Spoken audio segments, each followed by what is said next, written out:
Cicero का राजनीतिक चिंतन। सिसरो को उसके युग का शिशु कहा गया है।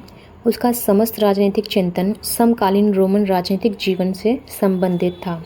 सिसरो के अब तक के जो भी लेख प्राप्त हुए हैं, उन लेखों के हिसाब से ये कहा जा सकता है कि उसके बेसिकली दो उद्देश्य रहे थे लाइफ में। पहला कि रोम निवासियों को उच्चतम नैतिकता का प्रशिक्षण देना, तथा दूसरा जो कि उसका तत्कालीन उद्देश्य था, रोमन गणतंत्रीय व्यवस्था को दोबारा प्राप्त करना। क्योंकि जिस समय उन्होंने राजनीति में कदम रखा था, उस समय जो रोमन गणराज्य था अपने पतन की ओर अग्रसर था, जिस वजह से वो चाहते थे कि वापस से रोमन साम्राज्य था अपने पुराने समय में लौट आए, जिस वजह से वो एकाग्रचित होकर उसको पाने में लगे हुए थे।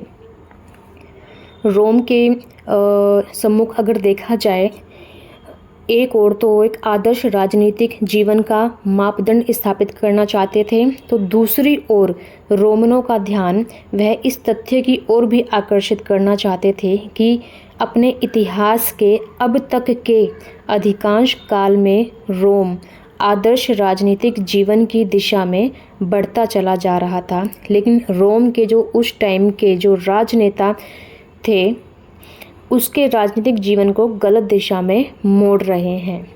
अपने विचारों के द्वारा सिसरो यही प्रयास करने में लगा रहा अपने पूरे जीवन में कि वो रोम में एक ऐसी जन चेतना पैदा कर सके जो रोम के कर्णधारों को इसके राजनीतिक जीवन के साथ खिलवाड़ करने से रोक सके।